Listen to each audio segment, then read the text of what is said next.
E aí eu quero refletir com vocês sobre essa passagem aqui. A Bíblia diz que o que é ligado na terra será ligado no céu, e se não ligou na terra, logo não é reconhecido, não é ligado no céu. Eu acho interessante o modo como a mentalidade religiosa faz recortes altamente tendenciosos e seletivos, ignorando absolutamente o contexto. E, obviamente, uma vez que se despreza o contexto, se perde muito do real significado, de para onde essas palavras estão apontando e a finalidade que elas pretendem cumprir nos seus ouvintes. Mas aí vamos lá. Essa passagem aqui que me foi citada, ela se encontra, obviamente que de maneira diferente do modo como ela foi descrita aqui, mas ela se encontra no Evangelho de Mateus, no capítulo 16. E aqui eu quero conversar com vocês sobre o contexto que deu ensejo a isso. A partir do verso 13, você vai ler que Jesus estava a caminho de Cesareia de Filipe. E no meio do caminho ele vira para os discípulos e ele pergunta: quem dizeis os homens que eu sou? E aí os discípulos começam a responder: olha, uns dizem que tu és João Batista, outros dizem que tu és Elias, outros até que tu és Jeremias ou um dos profetas. E aí Jesus vira para eles e diz: e vós, quem dizeis que eu sou?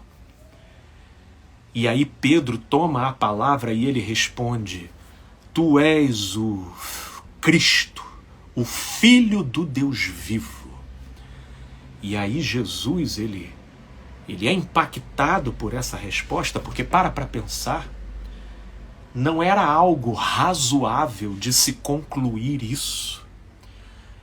Nós aqui, que estamos vivendo 2000 anos depois desse acontecimento, onde a gente tomou ciência disso, tudo por um livro que está escrito, para a gente é fácil pressupor e presumir que aquele Jesus lá era o Cristo. Mas para os discípulos ali em questão, que estavam vivendo aquilo em tempo real, isso era altamente contraintuitivo. Porque Jesus era um homem ali de carne e osso. Ele fazia xixi, ele cagava, ele soltava pum, ele tinha odor, ele comia. Ele estava ali, vivendo com eles, ali no dia a dia. E ter uma concepção dessa, tu és o Cristo, Filho do Deus vivo, Jesus entendeu que ali, o que aconteceu ali foi uma conexão direta entre Pedro e Deus. E Jesus vira para Pedro e diz: bem-aventurados és, Simão Bar-Jonas, porque não foi a carne nem o sangue quem tu revelou, mas o meu Pai que está nos céus.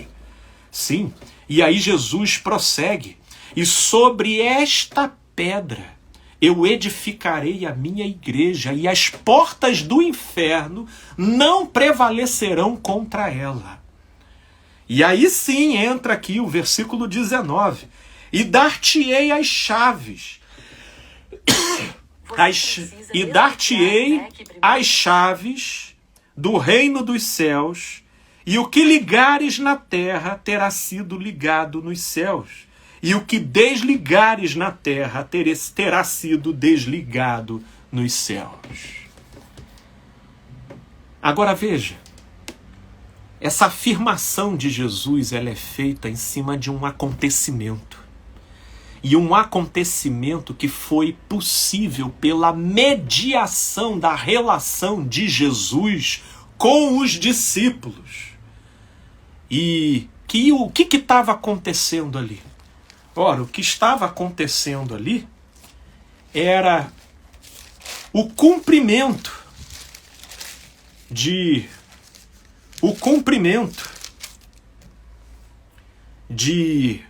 uma promessa proferida lá no livro de Jeremias, no capítulo 31, e replicada aqui no livro de Hebreus, no capítulo 8, onde Deus, por intermédio do profeta, disse: eis aí vem dias, diz o Senhor, e firmarei nova aliança com a casa de Israel e com a casa de Judá.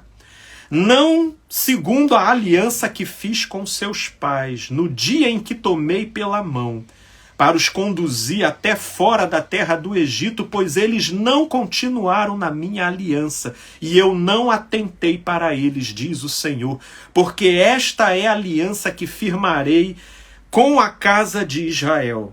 Pois daqueles dias, diz o Senhor, na sua mente imprimirei as minhas leis, também no seu coração as inscreverei, e eu serei o seu Deus, e eles serão o meu povo, e não ensinará jamais cada um ao seu próximo, nem cada um ao seu irmão, dizendo, conhece ao Senhor, porque todos me conhecerão, desde o menor deles até o maior.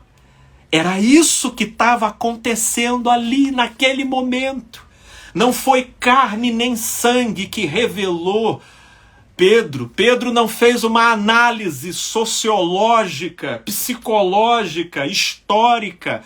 Não, ele teve uma conectividade direta do espírito dele com uma intuição divina.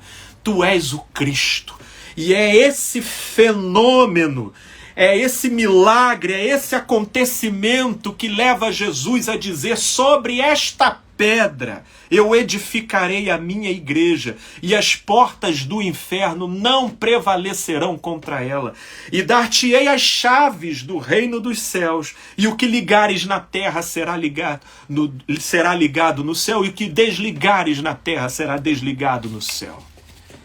Agora, essa pedra onde está firmada a igreja de Cristo, e essa chave do reino, ela não é algo estático, fixo. Ela é algo dinâmico. Ela vai estar sempre presente, apenas e tão somente quando houver essa conexão. E essa conexão, ela não pode ser regida por lei, por regra, por dogmas. Ela é viva, porque Deus é quem procura os verdadeiros adoradores, e é Deus quem encontra. Portanto, isso tem a ver com Deus e o coração da pessoa. Não é algo que a gente possa controlar. Porque pela presunção da religião de querer controlar esse fenômeno, foi que, por exemplo, o cristianismo pegou esse versículo 19 e criou o Papa. Porque entende-se que era sobre Pedro que Jesus estava falando, e aí Pedro foi considerado o primeiro Papa.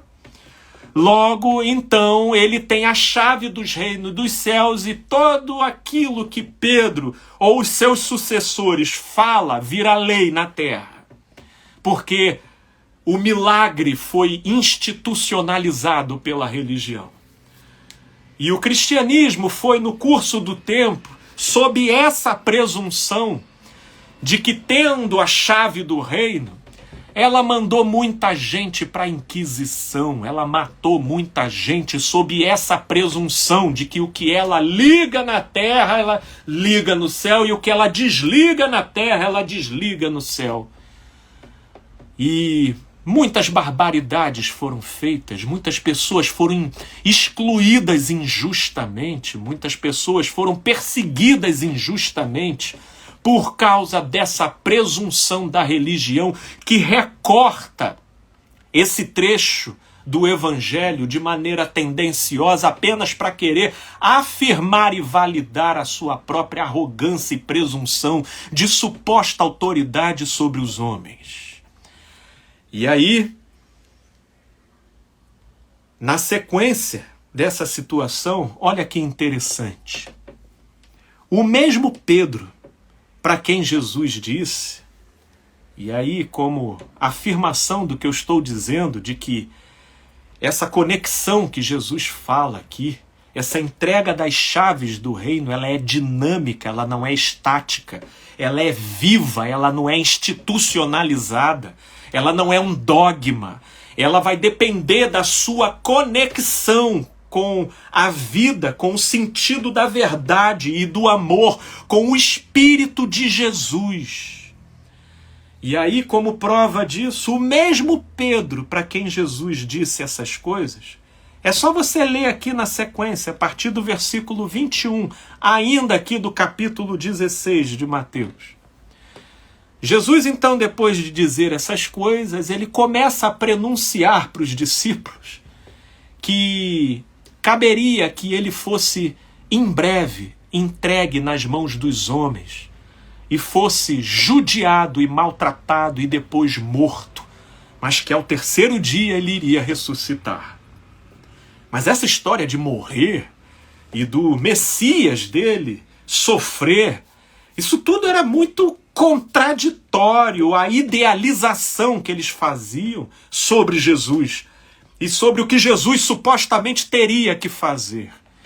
E aí Pedro, se sentindo ali enfatuado por aquilo que Jesus tinha acabado de dizer, sabe? Jesus me deu a chave do negócio, E aí deu aquela inflada. E aí Pedro chegou para Jesus, depois de Jesus dizer, ele falou, agora que eu vou dar uma desligada aqui em Jesus, porque eu acho que Jesus está muito empolgado.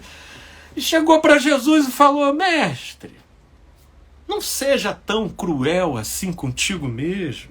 Aqui, Pedro chamou à parte, no versículo 22. Para com isso, não vai acontecer nada disso com você. E aí veja, no verso 23, o mesmo Pedro para quem Jesus disse, que tu és Pedro e sobre essa pedra edificarei a minha igreja, o mesmo Pedro para quem ele disse, te dou a chave do reino dos céus, o que ligares na terra será ligado no céu, é o mesmo Pedro para quem Jesus diz, aqui 2 versículos depois, é o mesmo Pedro para quem Jesus diz, arreda Satanás, tu és para mim pedra de tropeço, porque não cogita das coisas de Deus e sim das dos homens. Então eu pergunto para vocês, religiosos, com quem está a chave do reino dos céus? Vocês acham que está na mão da religião? Está lá na mão do seu pastor? Está lá na mão desses pastores de televisão? Está lá na mão de quem que vocês acham?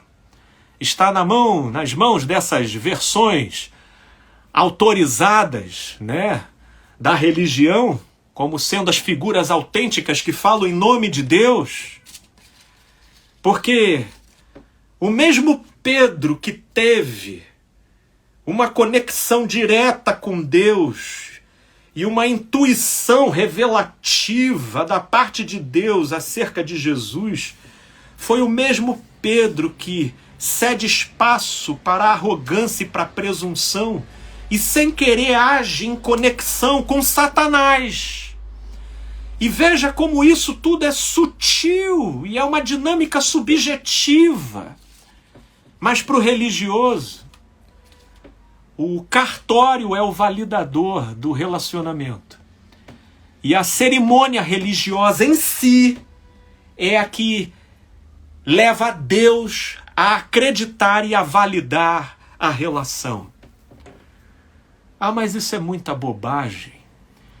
Porque essa colocação que Jesus faz de dar-te-ei a chave dos reinos dos céus, e o que ligares na terra será ligado no céu, e o que desligares na terra será desligado no céu, essa é uma graça verdadeira.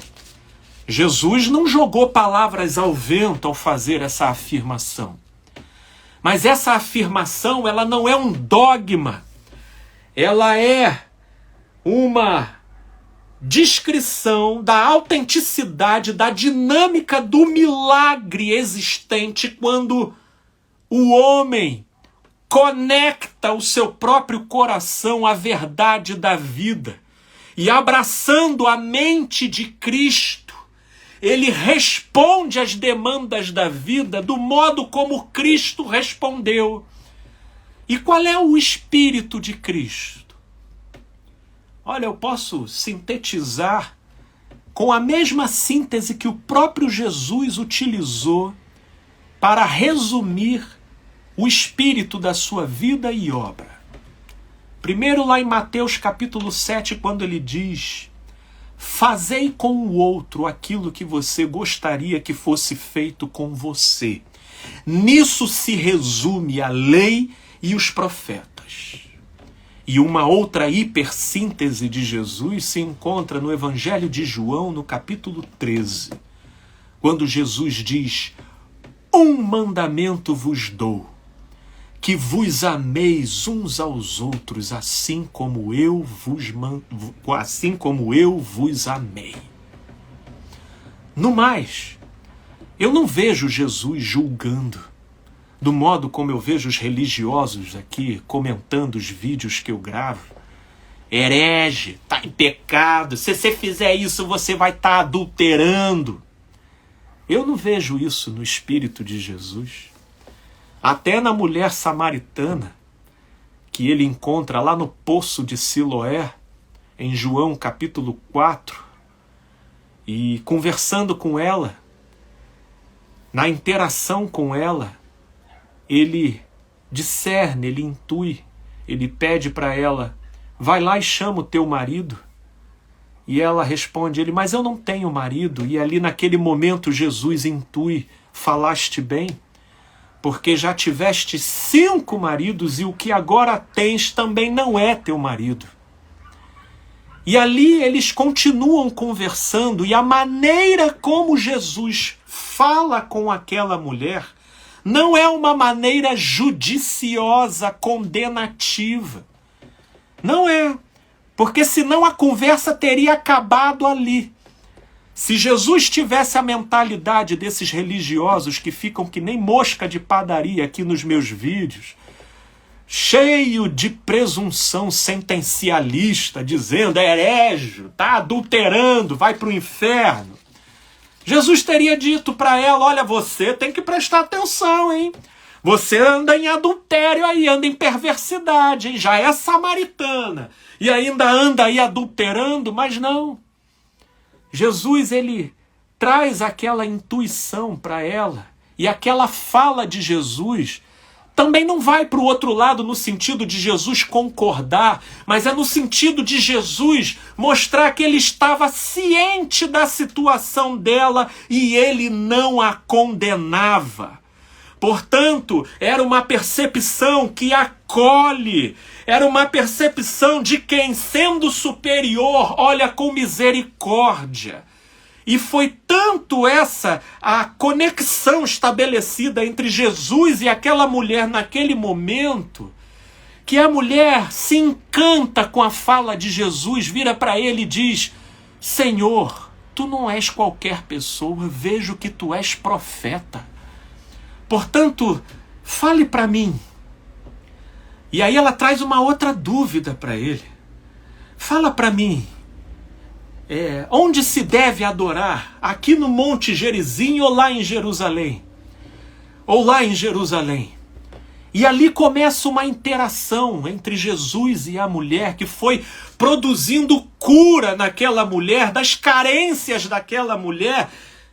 Patamar esse do coração que religioso jamais alcançará no coração das pessoas, justamente por conta da sua preocupação em primeiro julgar, em primeiro condenar, e nesse tipo de disposição mental, o que eles conseguem das pessoas, no máximo, é a hipocrisia. É a hipocrisia, é o disfarce, é o silêncio. São pessoas acossadas e açoitadas pela culpa indo embora. Porém, com as suas mesmas neuroses, com seus mesmos complexos, com as suas mesmas carências, tudo mal resolvido. Portanto, Jesus nunca tratou ninguém de maneira judiciosa, inclusive em João, no capítulo 12, a partir do verso 46, olha o que Jesus diz lá. Eu vim como luz para o mundo, a fim de que todo aquele que crê em mim não permaneça no escuro. Se alguém ouvir as minhas palavras e não as guardar, eu não julgo. Ele não faz o que religioso aqui fica fazendo o tempo todo. Eu não julgo, porque eu não vim para julgar o mundo, e sim para salvá-lo. Quem me rejeita e não recebe as minhas palavras, tem quem o julgue. A própria palavra que eu tenho proferido, essa o julgará no último dia. Porque eu não tenho falado por mim mesmo, mas o Pai que me enviou, esse me tem prescrito o que dizer e o que anunciar.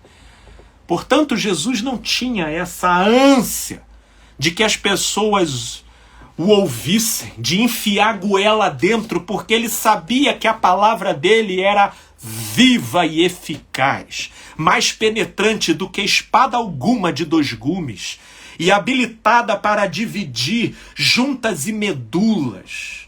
Essa era a vivacidade da palavra dele. Ela tem vida própria, de modo que Jesus não precisava ficar apontando o dedo para ninguém, mas os conteúdos que o religioso carrega,